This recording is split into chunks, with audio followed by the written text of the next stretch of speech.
Campus থেকে বের হতে হতে প্রায় 9টা বেজে গেল আশিকের। অবশ্য প্রতি সোমবারেই এমন হয়, ক্লাস শেষ হতে হতে 5টা বেজে যায়। এরপর টিএসসিতে একটা আবৃত্তির আড্ডা থাকে। ঠিক ক্লাস বলা যায় না, ওটাকে আড্ডা বললেই ভালো বোঝায়। সেটা শেষ হতেও প্রায় 8টা বেজে যায়। কয়েক দফায় চা সিগারেট চলে। বেশ কবছর হয়ে গেল আশিকের ওখানে এখন ওকে সিনিয়র বলা যায়। আজ টিএসসি থেকে বের হবার পর রাসেলের সঙ্গে দেখা কাকতালীয়ভাবে নয়, রাসেল বাইরে দাঁড়িয়েছিল ওর জন্যই। দেখা হলে বলল, চল মামু, চিপায় একটু বসি, মাল আনছি। এটাও নতুন কিছু নয়, বেশ কবছর হয়ে গেল ক্যাম্পাসের গলি ঘুপচিতে বসে ওরা কজন মিলে এভাবেই গাঁজা টানে। আজ নেশাটা কিছুতেই ধরছিল না। একসময় বিরক্ত হয়ে আশিক বলল, কিসের ভালো মাল? ফালতু জিনিস কোথা থেকে আনোস? আজকাল ভালো জিনিস পাওয়া যায় না মামু, দামও বাড়ছে। বাদ দে, আমি উঠলাম। আর একটু বসো মামু, অন্য প্যাকেটটা একটু খুলি। লাগবে না। আশিক উঠে পড়ে। হাঁটতে ইচ্ছে করছে না। আজ একটা রিক্সা ডেকে উঠে পড়ে। রিক্সা চলছে ধীর গতিতে, যেন কোনো তাড়া নেই তার। তারা অবশ্য আশিকেরও নেই। মাঝে মাঝে বাড়ি ফিরতে ইচ্ছে করে না, বাড়ির জন্য কোনো টান অনুভব করে না ও। বাবার সঙ্গে দেখা হয় না কতদিন। একই বাড়িতে থেকেও আশিকের বাবা আরিফুজ্জামান দুধে উকিল বাড়িতেই চেম্বার করেছেন। একতলায় ডুপ্লেক্স বাড়ির নিচতলাটা পুরোটা জুড়েই ড্রয়িং রুম। আর তার চেম্বার সন্ধ্যা হলেই ক্লায়েন্টদের আনাগোনা শুরু হয়ে যায়। রাত প্রায় 9টা পর্যন্ত চলে। ঠিক 9:30 উনি ডিনার করেন। তারপর ঘন্টাখানেক চেম্বারে সময় কাটান। আশিক চেষ্টা করে ওই সময়টাতে বাড়ি ফিরতে, যেন বাবার মুখোমুখি হতে না হয়। আফসিন থাকে ওর পড়াশোনা নিয়ে। আশিকের চেয়ে 3 বছরের ছোট ও। এমনিতে খুব ভাব, কিন্তু মেয়েটা অতিরিক্ত পড়ুয়া।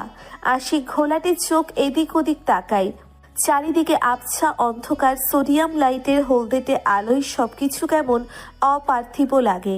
রিক্সা ফুলার রোড ধরে ধীর গতিতে এগিয়ে চলেছে কালভার্টে। প্রচুর কপত কপতি বসে প্রেমালাপ ব্যস্ত। আনমনা হয়ে সেদিকে তাকিয়ে থাকে ও। সত্যি কথা বলতে ওর কখনো ইচ্ছে করে না এখানে বসতে। সময় নষ্ট। একটা ভালো কবিতা লিখতে গেলে অনেক বেশি ফোকাস দরকার। এসব ফালতু জিনিসে সময় নষ্ট করার কোনো মানে হয় না। এমন না যে নারীর সঙ্গ ওর পছন্দ নয়। মাঝে মাঝে মনে হয় একান্ত কেউ একজন থাকলে ভালো হতো, যাকে নিয়ে কবিতা লেখা যেত। আশিকের খুব ইচ্ছে ছিল বাংলা সাহিত্য পড়ার। এইচএসসিতে ভালো রেজাল্ট থাকা সত্ত্বেও ঢাকা বিশ্ববিদ্যালয় পরীক্ষা দিয়েছিল বাংলা সাহিত্যে পড়বে বলে। সুযোগও পেয়েছিল। ভাইভা বোর্ডের শিক্ষকেরা যখন জিজ্ঞেস করলেন আর কোনো সাবজেক্টে চান্স পেয়েছে কিনা, আশিক একটু লজ্জিত গলায় বলেছিল, বিজ্ঞান বিভাগে প্রথম 100 জনের মধ্যে আছি। হতভম্ব শিক্ষকেরা মুখ চাওয়াচাওয়ি করছিলেন। অতঃপর একজন রেগে গিয়ে বললেন, বের হয়ে যাও এখান থেকে, কেন ফালতু সময় নষ্ট করতে এসেছো? আশিক বুঝতে পারছিল না কি জবাব দেবে শিক্ষকদের। শিক্ষকদের মধ্যে যিনি বয়োজ্যেষ্ঠ ছিলেন, তিনি মাথা নাড়তে নাড়তে বললেন, শোনো ছেলে, কি নাম তোমার? আশিকুজ্জামান। তাই না? কোন সাবজেক্টে চান্স পেয়েছো? আশিক সাবজেক্টের নাম বলল। তাহলে এখানে কি করতে এসেছো? মজা দেখতে? না স্যার, আমি একজন সাহিত্যিক হতে চাই।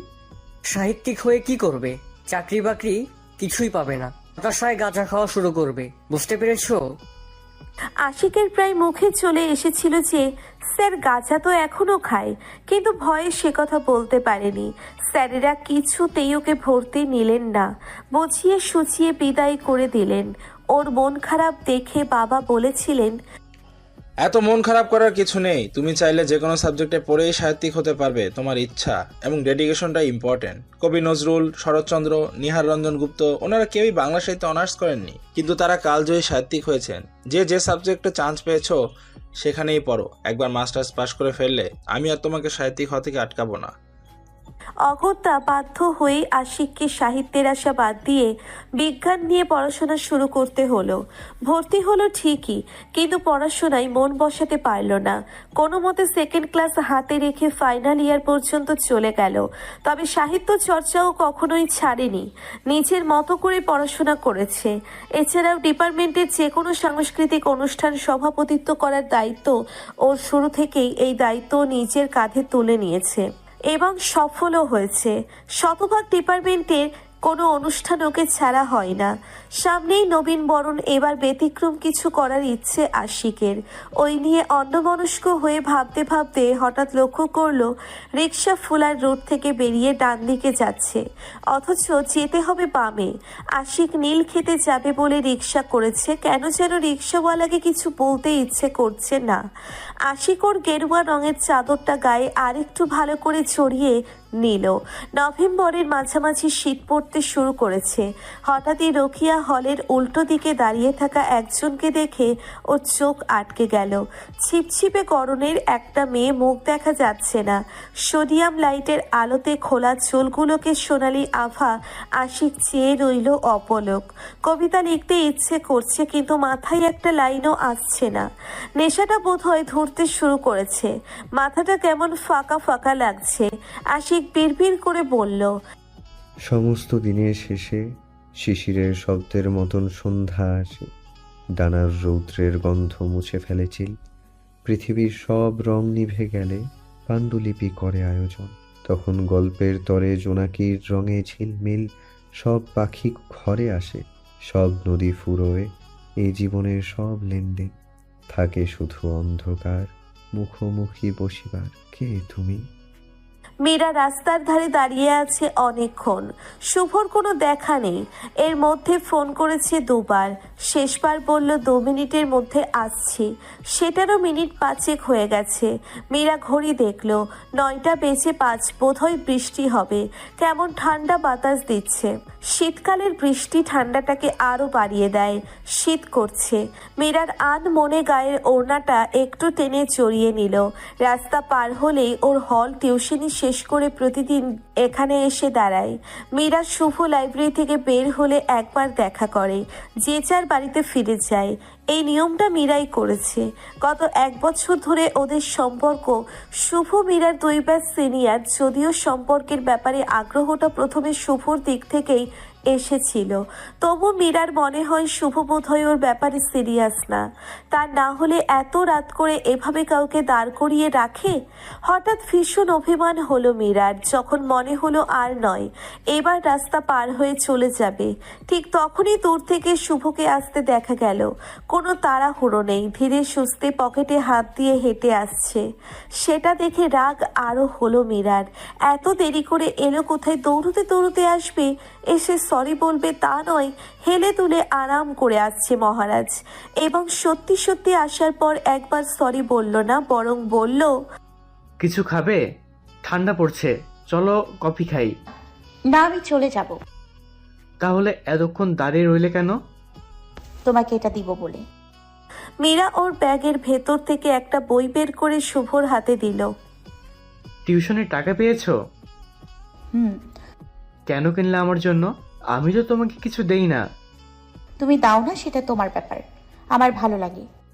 তুমি জানো আমি বই পড়ার সময় পাই না আজকাল। সব পড়তে হবে না, কয়েকটা পৃষ্ঠা আমি ভাঁজ করে দিয়েছি, শুধু সেগুলো পড়লেই হবে। আচ্ছা, পড়বো সময় পেলে। তাহলে আমি এখন যাই। আচ্ছা যাও।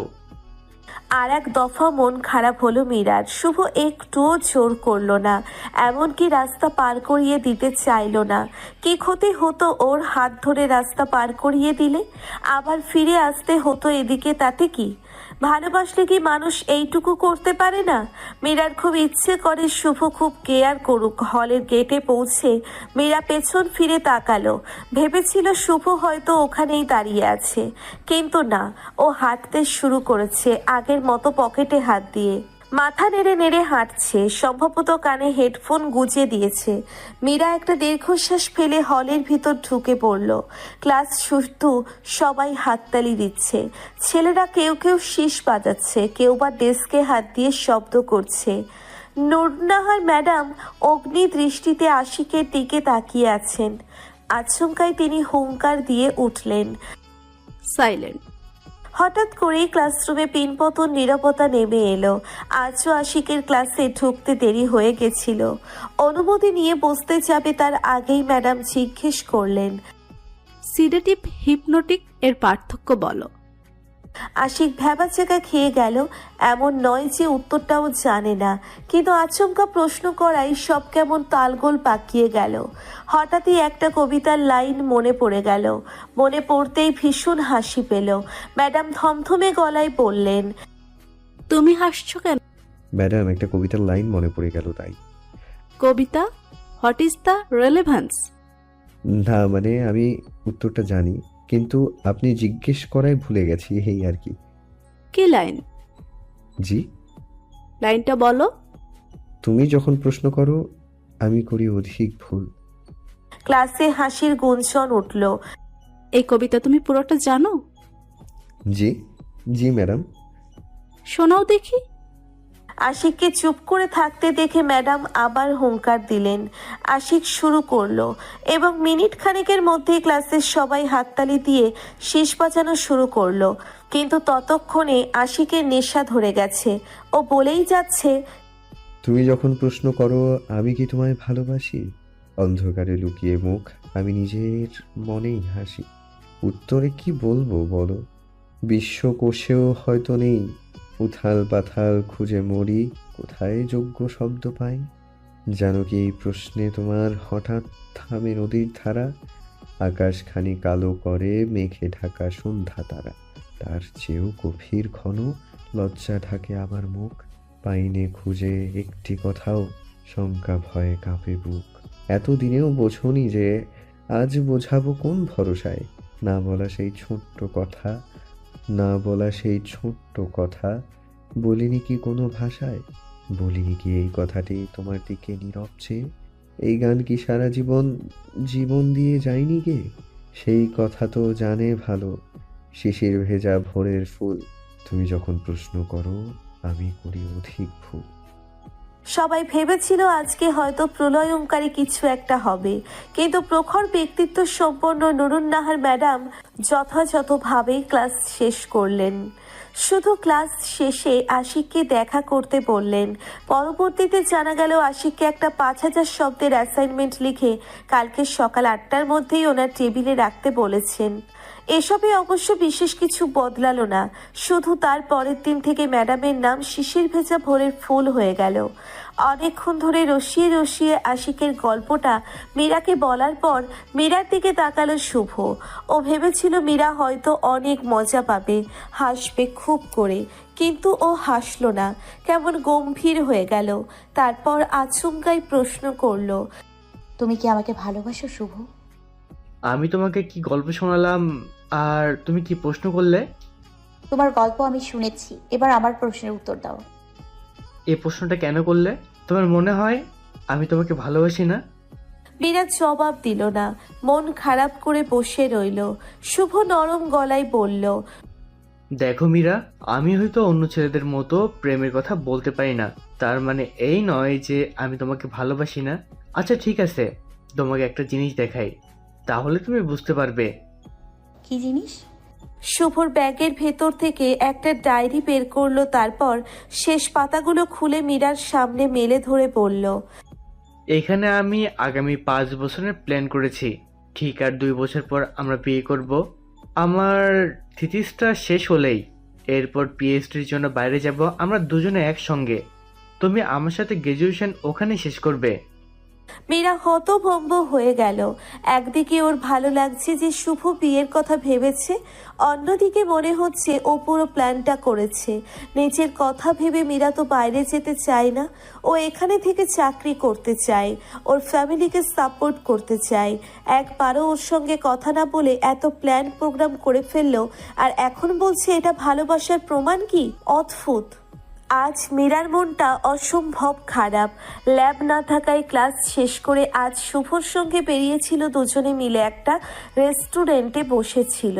গত 1 বছর ধরে ওদের সম্পর্ক হলেও ডিপার্টমেন্টে খুব একটা একসঙ্গে দেখা যায় না দুজনকে। যে যার বন্ধু বান্ধব নিয়ে ক্যান্টিনে সেমিনারে যায়, মাঝে মাঝে কথা হয় টেক্সটের মাধ্যমে শুভ জানিয়ে দেয় কোথায় যাবে, কখন, কোথা থেকে রিক্সা নেবে। টিএসসি, কার্জন হল কিংবা কলা ভবনে বসতে চায় না। শুভ সাধারণত কোনো রেস্টুরেন্ট কিংবা কফি শপে বসে। এই ব্যাপারটাও ভালো লাগে না মীরার। শুভ এক গাদা খাবার অর্ডার করে কখনোই মীরাকে বিল দিতে দেয় না। বেশ কয়েকবার মীরা চেয়েছে কিন্তু শুভ রাজি হয়নি। মীরা একটা টিউশনি করে, একটা কোচিংয়ে সপ্তাহে 2 দিন ক্লাস নেয়। এর বাইরেও ও কিছু বাড়তি ইনকাম আছে। মীরা ভালো মেহেদি পরাতে পারে, হ্যান্ডমেড গয়না বানায়, হলের মধ্যে টুকটাক বিক্রি হয়, খরচ খুব একটা বেশি পড়ে না বলে ভালোই লাভ থাকে। তবুও শুভ কখনো ওকে খরচ করতে দেয় না। মীরার মনটা খচখচ করে, তাই ও প্রায়ই শুভর জন্য উপহার কিনে নিয়ে যায়। এটা অবশ্য এমন কিছু না হলেও করতো। শুভর জন্য কিছু কিনতে খুব ভালো লাগে ওর। কবিতার বই, ভালো কলম, ডায়েরি, এসব কিছুই মীরা কেনে। যেদিন টিউশনির টাকা পায় দামি কিছু কিনতে পারে না, এই টাকা দিয়েই চলতে হয় ওকে।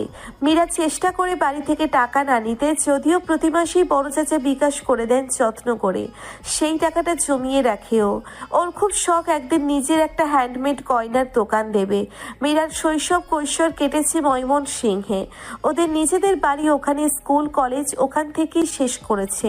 কলেজ শেষ করার পর ঢাকায় পড়তে আসার ব্যাপারে মায়ের সম্মতি ছিল না। মীরার বাবা নেই, ছোট 2 বোন স্কুলে পড়ে। বড় চাচা আর মীরার বাবা পৈতৃক বাড়িতে একসঙ্গেই থাকতেন দুজনে মিলে একসঙ্গে ব্যবসা শুরু করেছিলেন। 3টে কাপড়ের দোকান ওদের। হঠাৎ করে অ্যাক্সিডেন্টে মীরার বাবা মারা যাবার পর সব কেমন এলোমেলো হয়ে গিয়েছিল। মীরা তখনও স্কুলের গণ্ডি পেরোয়নি। ওর মা হালিমা বেগম 3 মেয়েকে নিয়ে অকল পাথারে পড়েছিলেন। সেই সময় বড় চাচা হাল ধরেছেন। তার একমাত্র ছেলে সৌরভেরকে দোকানের দায়িত্ব দিতে বলেছিলেন। সৌরভের তখন মাত্র গ্র্যাজুয়েশন কমপ্লিট করেছে ময়মনসিংহ সরকারি কলেজ থেকে। এমনিতেও ওর পড়াশোনায় মন নেই, পাড়ার ছেলেদের সঙ্গে আড্ডা মেরে বেড়ায়। এই সুযোগে বড় চাচা ওকে দোকানে বসিয়ে দিলেন। উনি ভেবেছিলেন হালিমা হয়তো রাজি হবেন না, ব্যবসা বুঝে নিতে চাইবেন, কিন্তু সেরকম কিছু হলো না। বড় চাচা সৎ মানুষ, উনি সব দলিলপত্র হালিমা বেগমকে বুঝিয়ে দিলেন। এটাও বললেন যে ওরা চাইলে আলাদা থাকতে পারে। হালিমা বেগম রাজি হননি। এখানে মাথার উপর বটবৃক্ষ আছে, একা একা তিনি কিভাবে চলবেন 3 মেয়েকে নিয়ে? এছাড়াও তার মনের সুপ্ত ইচ্ছা সৌরভের সঙ্গে মীরার বিয়ে দেবার। এতে বাড়ি এবং সম্পত্তি দুটোই নিজেদের কাছে থাকবে। সৌরভেরও যে মীরার ব্যাপারে আগ্রহ এটা উনি ভালোই বোঝেন। মীরা অবশ্য এসবের কিছুই জানতো না। এইচএসসিতে ভালো রেজাল্টের পর অনেক চেষ্টা করেও মাকে রাজি করাতে পারেনি। ঢাকায় পরীক্ষা দেবার ব্যাপারে অগত্যা বাধ্য হয়েই মীরা বড় চাচার শরণাপন্ন হয়েছিল। বড় চাচা মীরাকে অসম্ভব স্নেহ করেন। আদরের ভাতিজির কথা ফেলতে পারলেন না উনি। নিজেই হালিমা বেগমকে রাজি করালেন। তারপর সৌরভেরকে সঙ্গে নিয়ে মীরাকে ঢাকায় পাঠানোর ব্যবস্থা করলেন। মীরার ছোট খালা রেহানা থেকে ঢাকার ফ্যামিলিতে, এমনিতেও ঢাকা ময়মনসিংহ ঘন্টা 3 পথ। ছুটি ছাটাই একাই চলে আসতে পারবে। খালার বাসায় থেকেই ভর্তি পরীক্ষা দিয়ে পরদিন ফিরে গিয়েছিল মীরা। 1 মাস পর ভর্তির কাজকর্ম শেষ হবার পর বিদায় নেবার সময় সৌরভ বলেছিল, কিরে মীরা, এখানে এসে আবার আমাদের ভুলে যাবে না তো? মীরা অবাক হয়ে বলেছিল, কি যে বলো ভাইয়া, আমি তো ছুটি পেলেই বাড়ি চলে যাব। আবার প্রেম টেম শুরু করে দিস না। মীরা ভীষণ লজ্জা পেয়েছিল। এই কথা শুনে সেদিনও ভাবতে পারেনি যে সত্যিই ওর জীবনে প্রেম আসবে, এবং সেটাও এত দ্রুত। আজও মনে আছে ওদের প্রথম দেখা হবার দিনটা।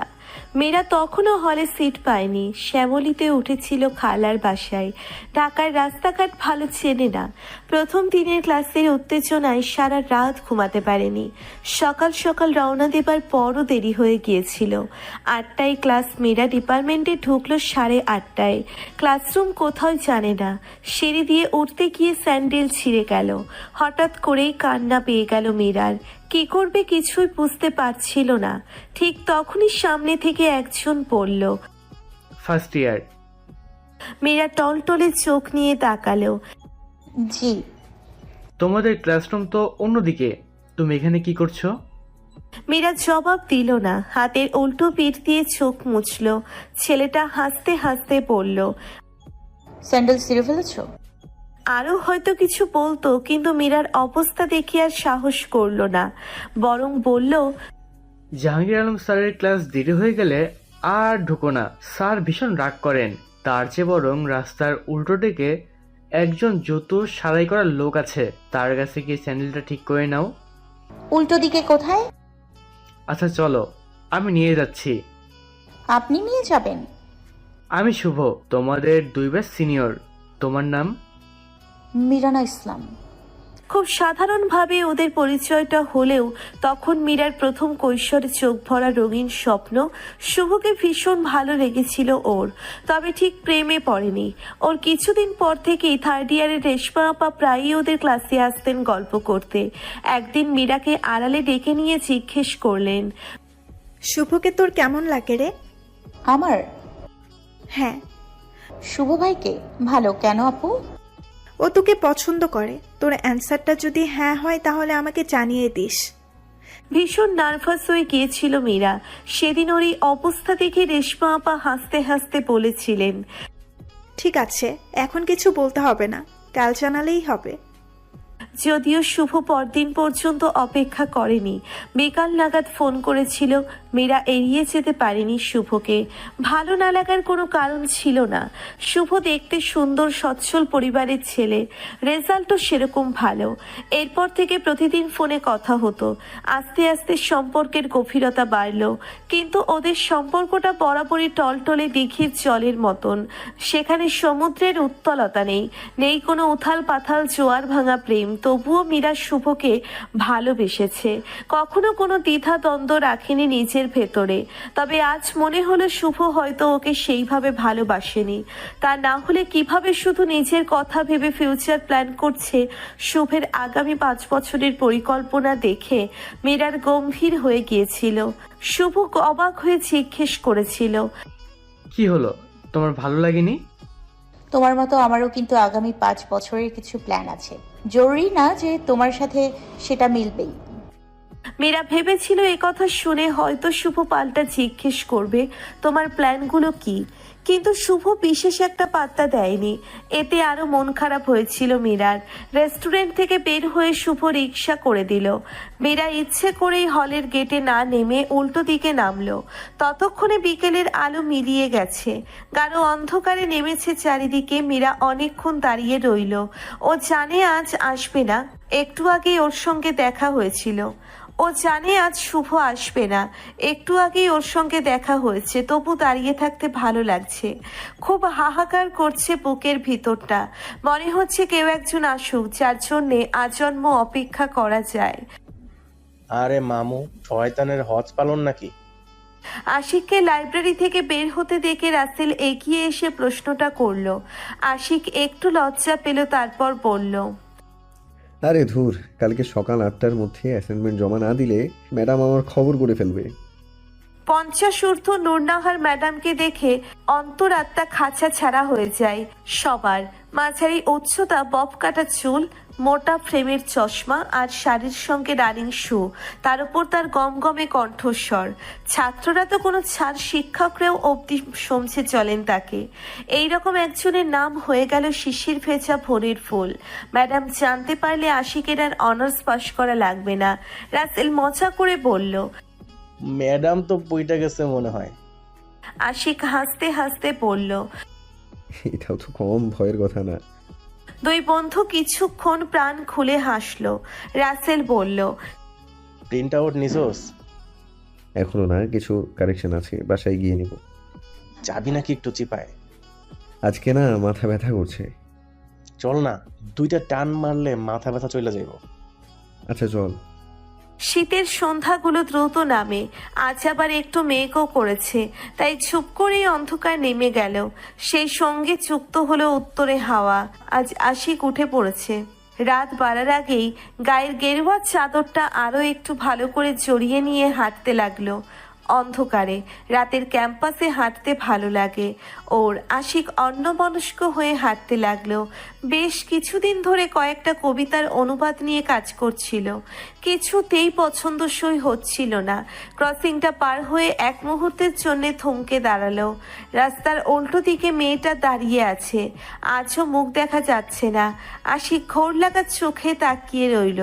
আর ঠিক তখনই হঠাৎ করে জট খুলে গেল আর কবিতার লাইনটা চলে এলো মাথায়।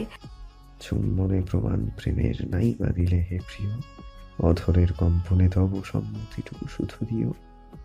আশিক নিজেই আশ্চর্য হয়ে গেল। মির্জা গালিবের এই কবিতাটা অনেক দিন ধরে অনুবাদ করার চেষ্টা করছিল, কিছুতেই মন মতো হচ্ছিল না। আজ হঠাৎ কি হলো? কোথাও লিখে ফেলতে হবে, তা না হলে পরে ভুলে যাবে আশিক।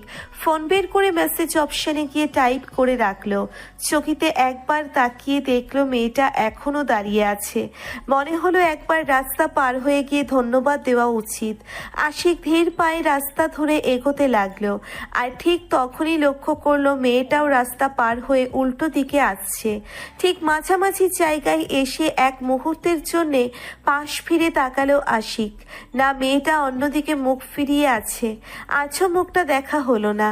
রাস্তা পার হয়ে একবার মুখ ফিরিয়ে দেখলো আশিক, কোথাও খুঁজে পেল না। এত তাড়াতাড়ি কোথায় হারিয়ে গেল আশিক? আর মনে হাসলো একটু, তারপর আপন মনেই বলল, কোথাও রয়েছে জানি, তোমারে তবুও আমি ফেলেছি হারায়। পথ চলি ঢেউ ভেজে পায়ে, তুমি এই রাতের বাতাস, বাতাসে সিন্ধু ঢেউ, তোমার মতন কেউ নাই আর। অন্ধকার নিঃসারতার মাঝখানে তুমি আনো প্রাণে, সমুদ্রের ভাষা রুধিবে পিপাসা, যেতেছ জাগায়ে, ছেঁড়া দেহে ব্যথিত মনের খায়। ঝরিতেছ জলের মতন রাতের বাতাসে তুমি, বাতাসে সিন্ধু ঢেউ, তোমার মতন কেউ নাই আর। পাশ করে আর কি করবে? কিছু ঠিক করেছো? আশিক ভাতের গ্রাস মুখে তুলে কাঁচা মরিচে আলতো করে একটা কামড় দিল, তারপর হালকা গলায় বলল, এখনো সেরকম কিছু ঠিক করিনি। ছেলের ভাবলেশীন আচরণে দেখে আরিফ সাহেব প্রচণ্ড বিরক্ত হলেন। ইউনিভার্সিটিতে ভর্তির পর মনে মনে আশা করেছিলেন হয়তো বয়স বাড়ার সাথে সাথে ওর পরিবর্তন হবে, হয়তো জীবনের প্রতি সিরিয়াসনেস বাড়বে, কবিতার ভূত মাথা থেকে নামবে। কিন্তু আদতে সেটা হয়নি। আশিকের পড়াশোনায় মন নেই, রাস্তাঘাটে ঘুরে বেড়ায়, মদ গাঁজাও খায় বোধহয়, রাত করে বাড়ি ফেরে। আজকাল উনি গলা খাকারি দিয়ে আবার কথা শুরু করলেন। চাকরি করতে চাও না ব্যবসা? আপাতত কিছুই করতে চাই না, পরীক্ষা শেষ করে একটু ব্রেক নেব, কয়েক জায়গায় ঘুরতে যাওয়ার প্ল্যান আছে। ব্রেকের উপরই তো আছে, পড়াশোনা আর করলে কখন? তা কোথায় যাবে ঠিক করেছো? কলকাতা, শিলিগুড়ি, ঝাড়গ্রাম, ডুয়ার্সের জঙ্গল, আমার প্রিয় উপন্যাসের কয়েকটা জায়গা ঘুরে দেখবো, এই আর কি। সব জায়গাতেই ইন্ডিয়াতে দেখছি। সেরকম কিছু না, দেশের গুলো সব দেখে শেষ করে ফেলেছি, আর এর চেয়ে দূরে কোথাও যাবার মতো টাকা এখনো জোগাড় করে উঠতে পারিনি। তাই ইন্ডিয়া ট্যুরের টাকা কোথায় পাবে? আরিফ সাহেব বলতে চাচ্ছিলেন যে পরীক্ষার পর আর এক পয়সাও হাত খরচ তোমাকে দেওয়া হবে না, কিন্তু সেটার আর সুযোগ পেলেন না। তার আগেই আশিক বলল, টিউশনির কিছু জমানো টাকা আছে, আপাতত তাই দিয়েই চলে যাবে। খুব লাক্সারিয়াস ট্যুর হবে না, তবে মোটামুটি হয়ে যাবে। আরিফ সাহেব মোটামুটি ধাক্কার মতো খেলেন। আশিক টিউশনি করে এই খবর তার জানা ছিল না। প্রতি মাসে উনি 5,000 টাকা আশিকের অ্যাকাউন্টে পাঠান তার হাত খরচ বাবদ। সেদিনের ম্যানেজার সাহেব বলেছিলেন ওর অ্যাকাউন্ট থেকে কোনো ট্রানজাকশন হয় না। তার মানে ও টিউশনি করে চলে? এটা কি এক ধরনের প্রতিবাদ নাকি প্রতিশোধ? কিংবা এমনও হতে পারে এক ধরনের তাচ্ছিল্য বা অবহেলা। বিগত বছরগুলোতে আশিকের সঙ্গে ওনার দূরত্ব দিনকে দিন বেড়েছে, বিশেষত আসিয়া মারা যাবার পর। আগেও যে খুব ঘনিষ্ঠ সম্পর্ক ছিল সেরকম কিছু নয়, উনি শুধু তার দায়িত্ব পালন করে গেছেন। ছেলেটার জগৎ ছিল মাকে নিয়ে, বাবা মায়ের সম্পর্কের না টানাপোড়েনটাও দেখেছে। আফসিন তখন অনেক ছোট ছিল, ওর হয়তো সেরকম করে কিছু মনে নেই। আসিয়া মারা যাবার পর তিনি আফসিনকে বুকে টেনে নিয়েছেন, দ্বিতীয়বার বিয়ের কথা ভাবেননি, কিন্তু ছেলেটাকে আর কাছে টেনে নিতে পারেননি। একটা অদৃশ্য দেওয়াল দুজনের মধ্যে থেকেই গেছে। কিন্তু দিনকে দিন সেটা আরো পুরো হয়েছে। শুধুমাত্র আশিকের কথা ভেবে উনি একটা নতুন ব্যবসা শুরু করেছেন। আশিক ভ্রমণ প্রিয় সৃজনশীল ধরনের ছেলে, তাই ওর কথা মাথায় রেখে একটা ডিজাইন হাউস আর গিফট আইটেমের ব্যবসা শুরু করেছেন। পল্টনে একটা অফিসও দেখে রেখেছেন। অনেক দিন ধরে ভেবে রেখেছিলেন একটু আয়োজন করে ছেলের সঙ্গে কিছুটা ভালো সময় কাটাবেন, সেই সময় তাকে এই সুসংবাদটা দেবেন। আজ আশিক তাড়াতাড়ি বাড়ি ফিরে আসায় একসঙ্গে খেতে বসতে বলেছিলেন। আশিক একটু অবাক হলেও মানা করেনি। ভেবেছিলেন খেতে খেতে ছেলেকে সারপ্রাইজ দেবেন, নতুন অফিসের কথা বলে, কিন্তু এখন ওর ভাবলেশীন আচরণ দেখে মেজাজ খারাপ হয়ে যাচ্ছে। বলবেন না করেও আরিফ সাহেব বলে ফেললেন, তোমার জন্য একটা ডিজাইন হাউস করেছিলাম, ভেবেছিলাম পাশ করে তুমি সেখানে বসবে। Design house? আশিক প্রথমে কিছুক্ষণ অবাক হয়ে তাকিয়ে থাকলো, তারপর হেসে ফেললো। হাসতে হাসতেই পড়ল, আমার জন্য আপনাকে কিছু করতে হবে না, আমি আমার একটা ব্যবস্থা ঠিক করে নেব। আরিফ সাহেবের রাগ করা উচিত, অপমানিত হওয়া উচিত, কিন্তু কিছুতেই পারছেন না। ছেলের হাসি মুখের দিকে তাকিয়ে সব রাগ অভিমান কোথায় উড়ে যাচ্ছে। ছেলেটা এত সুন্দর করে হাসে, ঠিক ওর মায়ের মতন। আশিয়াকে কোনোদিন এই কথাটা বলাই হয়নি। কেন যে মানুষ বেঁচে থাকতে মনের কথাগুলো বলা হয় না। মীরার মন খারাপ ভাবটা কিছুতেই যাচ্ছে না। বিকেলের দিকে মনে হলো একটা কিছু নিয়ে ব্যস্ত থাকা দরকার। এভাবে মন খারাপ আঁকড়ে ধরে বসে থাকার কোনো মানে হয় না। সামনেই বিজয় দিবস, লাল সবুজ পেস করে কিছু গয়না বানানো যেতে পারে। কোনো একটা দোকানের সঙ্গে যোগাযোগ থাকলে ভালো হতো। রুমে কেউ না এলে কাউকে দেখানো যায় না। আইটেমগুলো মাঝে মাঝে পরিচিত জনদের ছবি তুলে পাঠায়। অনেক দিন ধরে একটা ফেসবুক পেজ খুলবে ঠিক করেছে, কিন্তু ঠিক হয়ে উঠছে না। বিরাট তৈরি হয়ে নিউ মার্কেটে চলে গেল। আজ ছুটির দিন বলে সবাই ব্যস্ত, সঙ্গে নেবার মতো কাউকেই পেল না। অনেকক্ষণ ধরে ঘুরে ঘুরে লাল সবুজ কাঠের পুঁতি টার্সেল লকেট কিনলো। কেনাকাটা শেষ করে ভাবলো কোথাও বসে এক কাপ চা খাবে, কিন্তু তার আগেই অঘটনটা ঘটলো। দোকান থেকে বের হবার সময় একটা লোক ইচ্ছে করে ধাক্কা মেরে বসলো। ঘটনাটা ঘটলো অত্যন্ত দ্রুত। কিছু বুঝে ওঠার আগেই লোকটা পাশ কাটিয়ে চলে গেল। মেজাজ খারাপ হওয়া উচিত, কিন্তু কেন যেন মীরার চোখে পানি এসে গেল। এটা যে ওর সঙ্গে প্রথম হলো তা নয়, এর আগেও হয়েছে। একদিন তো শুভ সঙ্গে থাকা অবস্থাতেই হলো। মীরা কিছুই হয়নি এমন একটা ভাব করেছিল, এবং আশ্চর্যের বিষয় শুভ ঠিক একই আচরণ করেছিল। এই লোকগুলো বোধহয় জানে যে কোনো মেয়ের সঙ্গে এরকম করা যাবে, কারা প্রতিবাদ করবে না। সিঁড়ি দিয়ে নেমে মীরা চোখ মুছল। চা খাওয়ার ইচ্ছে মরে গেছে। মীরা হলে যাবার জন্য রিক্সা খুঁজতে লাগলো। ঠিক তখনই শুভর ফোনটা এলো। ফোনটা আসাতে হঠাৎ কেন জানি খুব ভালো লাগলো মীরার। তুমি কোথায় মীরা? New market. আমাকে বললে না কেন? আমিও আসতাম। তুমি তো শুক্রবারে বের হও না, তাই আর ফোন করিনি। ও আচ্ছা, শোনো, তোমাকে একটা জরুরি কথা বলার জন্য ফোন করেছি। কি বলো? মীরা ভেবেছিল শুভ হয়তো ওদের আগামী 5 বছরের প্ল্যান নিয়ে কিছু বলবে, কিন্তু সে কথা ওর মনেই নেই। ও বলল, নবীন বরণের স্টেজ ডেকোরেশনের জন্য আশিক কাউকে খুঁজছে, ক্রিয়েটিভ কিছু করতে যাচ্ছে। তুমি কি একটু হেল্প করতে পারবে? মীরা একটু অবাক হলো। সাধারণত ওর ক্রিয়েটিভ ওয়ার্কের ব্যাপারে শুভ কখনো কোনো আগ্রহ দেখায়নি। স্কুলে কলেজে থাকতে মীরা সব সময় বিভিন্ন অনুষ্ঠানের স্টেজ ডেকোরেশন করেছে। বাড়িতে থাকতে কারো গায়ে হলুদ, জন্মদিনের অনুষ্ঠান হলেও সব সময় ওরই ডাক পড়তো। বরাবরই মীরা আগ্রহ নিয়ে এই কাজগুলো করে শুভ হয়তো ওর মন ভালো করার জন্য এটা করেছে। এই ভেবে মীরা একটু খুশি হয়ে গেল, কিন্তু পর মুহূর্তেই হতাশ হলো। শুভ বলল, আসলে ওদের বাজেট খুব কম, ডেকোরেটর হায়ার করতে পারছে না। মীরা একটা দীর্ঘশ্বাস ফেলে বলল, কখন যেতে হবে? কাল কথা বলে নিও। তোমার ক্লাস শেষে 4th ইয়ার রুমে চলে এসো। আচ্ছা ঠিক আছে, রাখছি তাহলে। আশিককে ফার্স্ট ইয়ার থেকেই চেনে মীরা। ডিপার্টমেন্টের যে কোনো অনুষ্ঠানে ওর অংশগ্রহণ সক্রিয়। এর আগে অনেকবারই দেখছে, কিন্তু কখনোই কথা হয়নি। শুভ বলল, আশিক, নবীন বরণ স্টেজ সাজানোর জন্য তুই কাউকে খুঁজছিলি না? ও এই কাজগুলো খুব ভালো পারে, ওর সঙ্গে পরিচয় আছে।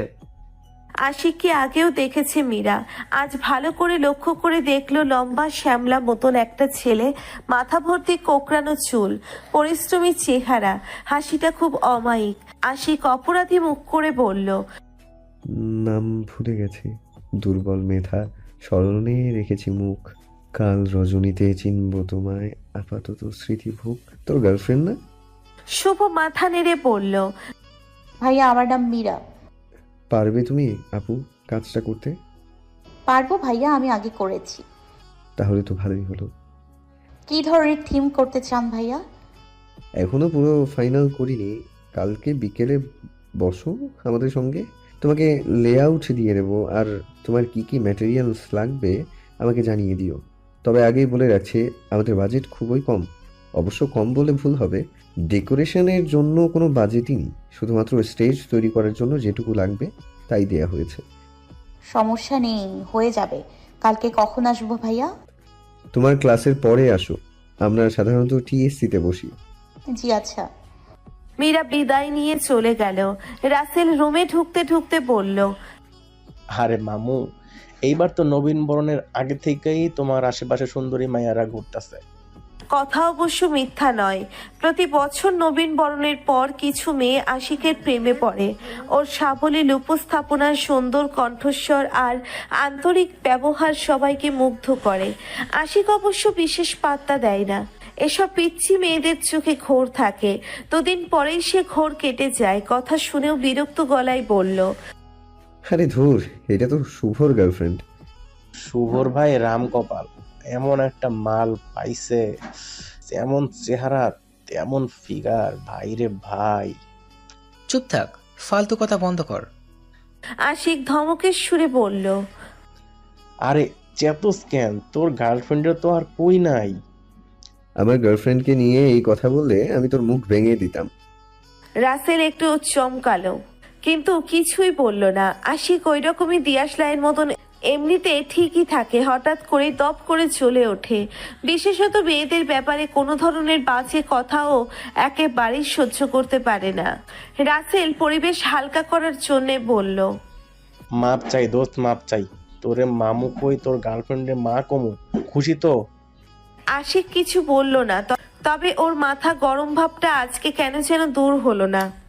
সকাল থেকে হালিমা বেগমের মেজাজ খারাপ হয়ে আছে।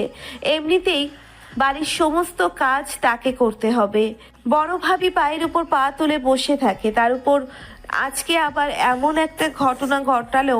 প্রাথমিকভাবে হালিমা ইচ্ছে করে সব কাজের ভার নিজের হাতে তুলে নিয়েছেন, ভেবেছিল এতে করে সংসারের কর্তৃত্বটা তার হাতে থাকবে, কিন্তু আদতে সেটা হয়নি।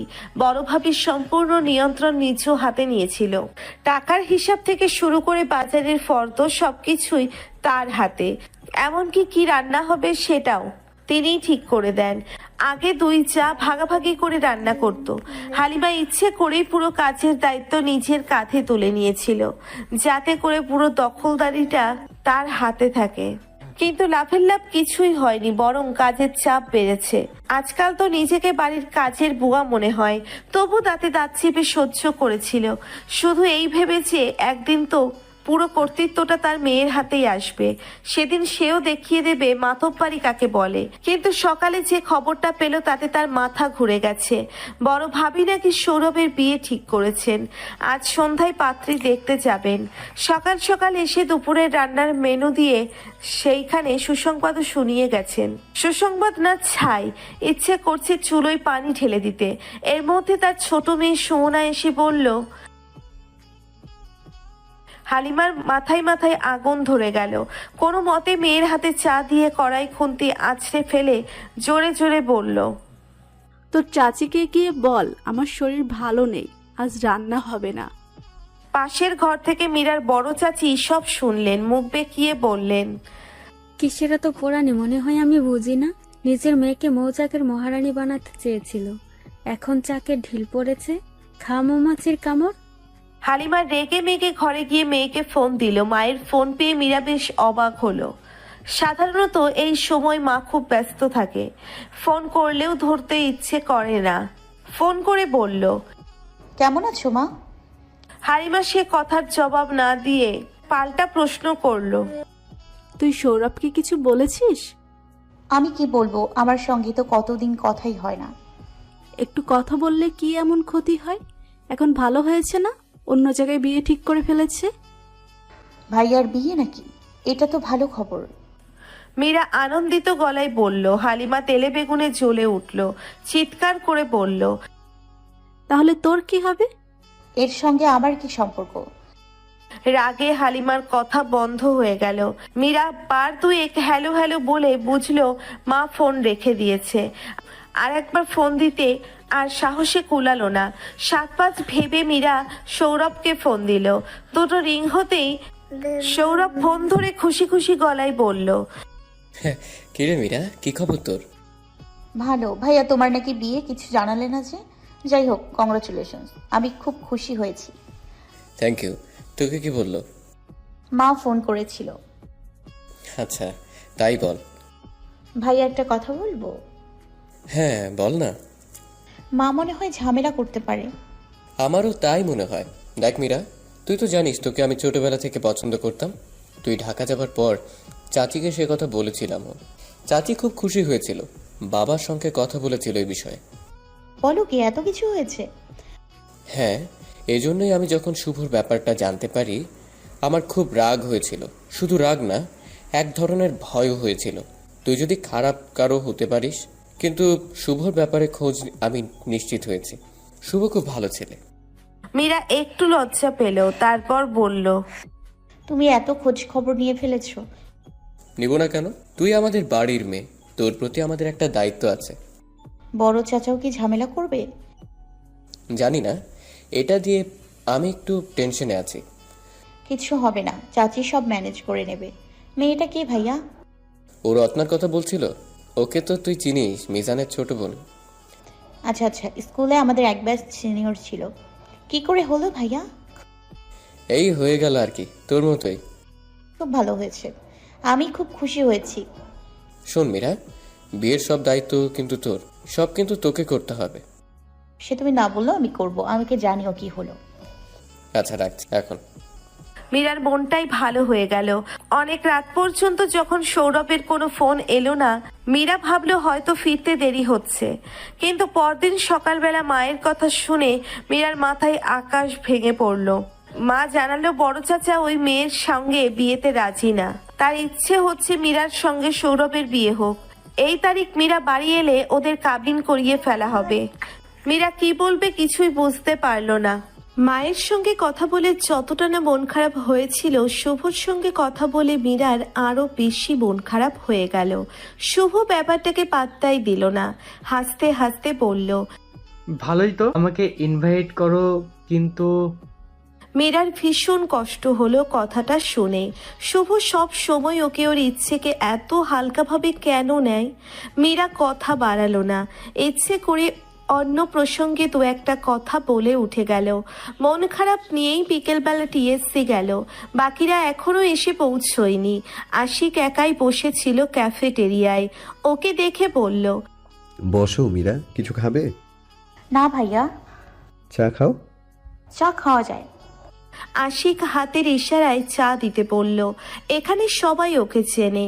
মীরা ওর লিস্টটা বের করে আশিককে দেখালো। আশিক একবার চোখ বুলিয়ে নিল। বেশ গুছিয়ে লেখা। কোথা থেকে কিনবে? এলিফ্যান্ট রোড থেকে কিনলে দাম বেশি পড়বে, নিউ মার্কেট থেকে নিলে কিছুটা খরচ কম হবে। আশিকের ভালো লাগলো। মেয়েটা বেশ হিসেবি। স্টেজ ডেকোরেশন পুরো টাকাটাই আশিকের পকেট থেকে যায়। আগেও তাই হতো। তখন তো এর মধ্যে চা সিঙ্গারার টাকাও যোগ হতো। কেউ কখনো টাকা বাঁচানোর কথা ভাবেনি। আশিক এবার একটু অন্য রকম ভাবে করতে চেয়েছিল। ভেবেছিল অন্যান্য বারের তুলনায় খরচ বেশি পড়বে। ডিপার্টমেন্ট থেকে শুধু স্টেজ বানানোর আর সাউন্ড সিস্টেমের টাকা দেওয়া হয়েছে। তাও যেটা দিয়েছে তা দিয়ে মানসম্মত কোনো সাউন্ড সিস্টেম পাওয়া যাবে না। প্রতিবার সাউন্ড সিস্টেমের ব্যবস্থা রাসেল করে, সেখানেও এক্সট্রা কিছু টাকা চলে যায়। আবৃত্তি উপস্থাপনের মধ্যে হঠাৎ করে শোষ শব্দ আশিকের ভীষণ অপছন্দ। কাজের শুরুতে ঘণ্টাখানেক হ্যালো হ্যালো মাইক টেস্টিং ব্যাপারটাও ওর অসহ্য লাগে। সাউন্ড সিস্টেমের লোককে নিয়ে রাসেলের এতক্ষণে চলে আসা উচিত। আশিক মোবাইল বের করে কল দিল। চা এসে গেছে। মীরা চায়ের কাপে চুমুক দিল। শীতের বিকেলে চাটা বেশ আরামদায়ক লাগছে। রাসেল ফোনে জানিয়েছে ওর আসতে দেরি হবে, ট্রাফিক জ্যামে ফেসে আছে। শুভরও আসার কথা ছিল। মীরার কেন যেন ফোন করতে ইচ্ছে করলো না। চা শেষ করে ও উঠে দাঁড়ালো। আমি তাহলে যাই। আশিক মীরার হাতে টাকা দিয়ে বলল, চলো তোমাকে এগিয়ে দিই। তখনও বিকেলের আলো ফিকে হয়ে যায়নি, কিন্তু পশ্চিম আকাশে মেঘ জমেছে। কেমন মন খারাপ করা সন্ধ্যা। মীরা বলল, আপনাকে আসতে হবে না, মেঘ করেছে, মনে হয় বৃষ্টি নামবে। আমার রোদ বৃষ্টিতে ভেজার অভ্যেস আছে। কিছুক্ষণ নীরবে হাঁটলো দুজন। আশিক বলল, তুমি কি কোনো কারণে আপসেট মীরা? মীরা একটু চমকালো, তবে মুখে বলল, না, তেমন কিছু না। ভিতরে ঢোকার আগে বলল, এখনই বৃষ্টি নামবে, তাড়াতাড়ি চলে যান। আশিক একটু হাসলো, তারপর বলল, তুমি ভাবছো মেঘ করেছে বৃষ্টি পড়বে অনেকক্ষণ, আসলে তো মেঘ করেনি, মন খারাপের বিজ্ঞাপন। অনুষ্ঠানের দিন প্রায় ঘনিয়ে এসেছে। আয়োজকরা ভীষণ ব্যস্ত। আশিকের নিঃশ্বাস ফেলার সময় নেই, অনেক কাজ করতে হচ্ছে। মীরাও ডেকোরেশনের কেনাকাটা নিয়ে ব্যস্ত। এসব ঝামেলায় বাড়িতে আর ফোন করার সুযোগ পায়নি, অবশ্য ইচ্ছে করেই করেনি। মাঝে একবার সৌরভকে ফোন করেছিল, ওর সঙ্গে কথা বলে মীরার আরও মন খারাপ হয়েছে। মায়ের সঙ্গে বড় চাচির তুলকালাম ঝগড়া হয়েছে। এক পর্যায়ে মা যখন বাড়ি ছেড়ে চলে যাবার কথা তুলল, তখন বড় চাচা এসে কথা দিয়েছে যে সৌরভের সঙ্গেই মীরার বিয়ে হবে, আর সবাই এই বাড়িতেই থাকবে, এর অন্যথা হবে না। এই কথা শোনার পর বড় চাচি রাগ করে বাপের বাড়ি চলে গেছে। শুভর সাথেও টুকটাক কথা হয়েছে এর মধ্যে। শুভ আর এই প্রসঙ্গে কিছু জানতে চায়নি। মীরাও ইচ্ছে করেই কিছু বলেনি। বাড়ির ঝামেলা আর শুভর শীতল আচরণ, এই দুটোকে এড়ানোর জন্য মীরা নিজের মন প্রাণ ডুবিয়ে দিল অনুষ্ঠানের কাজে। অনুষ্ঠানের আগের রাতে ছেলেরা ক্যাম্পাসেই ছিল, সারা রাত ধরে ডেকোরেশনের কাজ করেছে। মীরা ভোরবেলা উপস্থিত হয়ে দেখলো স্টেজের কাঠামো দাঁড় করানো হয়ে গেছে। দেরি না করে কাজে লেগে পড়ল ও। প্রায় 2 ঘন্টা অক্লান্ত পরিশ্রম করার পর স্টেজ থেকে নেমে একটু দূরে দাঁড়িয়ে তাকিয়ে রইল। না, খুব একটা খারাপ হয়নি। মীরা নিজের মনকে সান্ত্বনা দেয়। আশিক সহ অন্যান্যরা সাউন্ড সিস্টেম নিয়ে ব্যস্ত ছিল। মীরা শেষ মুহূর্তের কিছু টুকিটাকি ফিনিশিং টাচ দিয়ে আশিকের কাছে এসে বলল, ভাইয়া, কাজ হয়ে গেছে, আমি এবার যাই, রেডি হয়ে আসি। তুমি খেয়েছো কিছু? না হলে যে খাবো। খেয়ে নাও, সবার জন্যই খাবার আনা হয়েছে। দেরি হয়ে যাবে। তাহলে নিয়ে যাও। স্টেজের পাশ দিয়ে যাবার সময় একবার ফিরে তাকিয়ে আশ্চর্য হয়ে গেল আশিক। অবাক কণ্ঠে বলল, তুমি এটা কি করেছো মীরা? কেন, ভালো হয়নি? ভালো, এ তো অসাধারণ জিনিস হয়েছে, রীতিমতো মাস্টারপিস। মীরা একটু লজ্জা পেল। আশিক সেটা লক্ষ্য করলো না, বলেই যেতে লাগলো, আমি তো তোমাকে নবীন কনসেপ্ট দিয়েছিলাম, কিন্তু আউটকাম যে এত চমৎকার হবে ভাবতেই পারিনি, তাও এত কম বাজেটে। মীরা আরক্ত হলো, বলল, আর একটু সময় পেলে আরো কয়েকটা জিনিস অ্যাড করতাম। আর কিছু করার দরকার নেই, একেবারে পারফেক্ট হয়েছে। চলো তোমাকে রিক্সা করে দিই। লাগবে না, আমি চলে যাব। আচ্ছা, তাহলে খাবারটা নিয়ে যাও। মীরা আর কিছু বলল না, খাবার নিয়ে চলে গেল। প্রচন্ড ঘুম পাচ্ছে। মীরা হলে ফিরল 8:30 নাগাদ। নবীন কনসেপ্ট বলে সবাইকে সবুজ রঙের ড্রেস পরতে বলা হয়েছে। মীরা স্নান সেরে একটা সবুজ তাঁতের শাড়ি পরল। নিজের বানানো গয়না পরে হালকা করে সেজে ডিপার্টমেন্টের উদ্দেশ্যে রওনা দিল।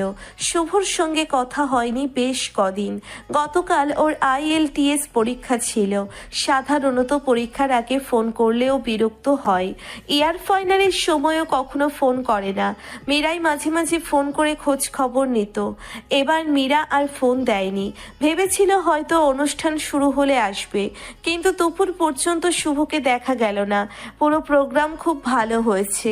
চেয়ারম্যান স্যার আয়োজকদের প্রতি ভীষণ সন্তুষ্ট। অনুষ্ঠান শেষে আয়োজকদের স্টেজে ডেকে ধন্যবাদ জানানো হলো। মীরা ওখান থেকেই শুভকে দেখতে পেল অডিয়েন্সের মাঝামাঝি বসে থাকতে।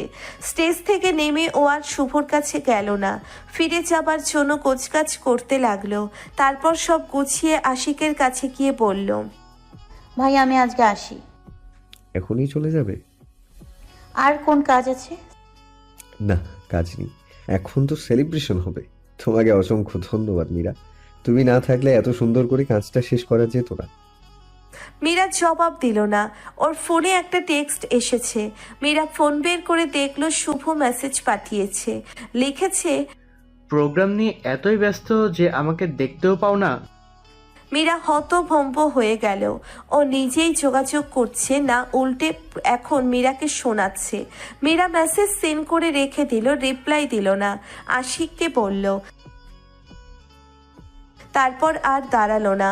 মীরাকে গেটের দিকে এগিয়ে যেতে দেখে শুভ দৌড়ে এসে ওর পাশাপাশি হাঁটতে হাঁটতে বলল, কি ব্যাপার, মেসেজ করলাম রিপ্লাই করলে না যে? মীরার কথা বলতে ইচ্ছে করছে না, তবুও দাঁড়ালো। তারপর থেমে থেমে বলল, গত 3 দিন তুমি আমার সঙ্গে কোনো যোগাযোগ করনি, আর এখন আমাকে শোনাচ্ছ? তোমার পরীক্ষা ছিল বলে আমি বিরক্ত করিনি? মীরার কণ্ঠের অভিমান শুভ টের পেল। নরম গলায় বলল, আচ্ছা, আমার ভুল হয়েছে, আসলে এত টেনশনে ছিলাম। চলো কোথাও বসি। আমার খুব ক্লান্ত লাগছে, আমি হলে যাব। আচ্ছা, তাহলে আমি তোমার সঙ্গে যাচ্ছি।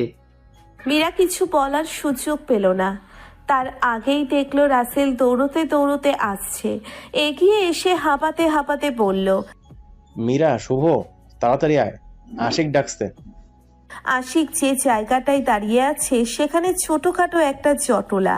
সবাই উৎসুক দৃষ্টিতে তাকিয়ে আছে।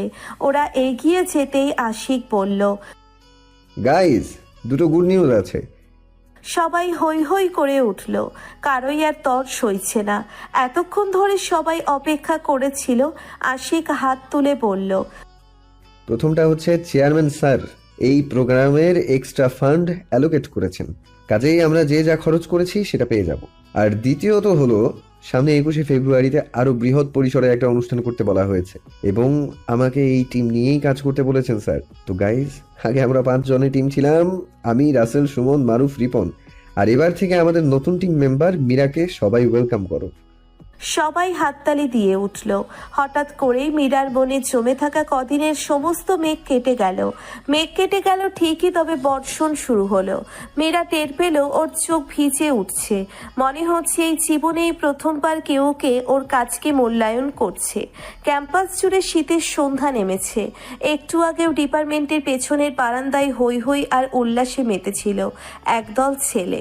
সন্ধ্যা নামতে নামতে তারা যেন কেমন নেতিয়ে পড়েছে। অনেকেই উঠে গেছে শেষ বাসটা ধরবে বলে। এখনো গুটি কতক ছেলে আবছা অন্ধকারে বসে সিগারেটের ধোঁয়া ছেড়ে যাচ্ছে। সিগারেটটা হাত বদল করে চোখ মেলল আশিক। চোখের সামনে কুয়াশা না ধোঁয়া ঠিক বোঝা যাচ্ছে না, কেমন রহস্য ঘন লাগছে। বারান্দার সামনে একটা খোলা চত্বর, কয়েকটা কাঁঠাল চাপা গাছ, মৃদু সুগন্ধ ভেসে আসছে। আশিক আবার চোখ বুঝল। চোখের সামনে একটা অস্পষ্ট অবয়ব ভেসে ওঠে। আজকাল চোখ বন্ধ করলেই দেখতে পাই ওকে। খোলা চুলের উপর সোডিয়াম লাইটের সোনালি আভা আর ছিপছিপে গরম। চিনতে ভুল হয় না। সেদিন মীরাকে হলে পৌঁছে দিয়ে খানিকটা এগিয়ে অনেকক্ষণ দাঁড়িয়েছিল। না, সে আসেনি। দেখতে পেলে ভালো হতো।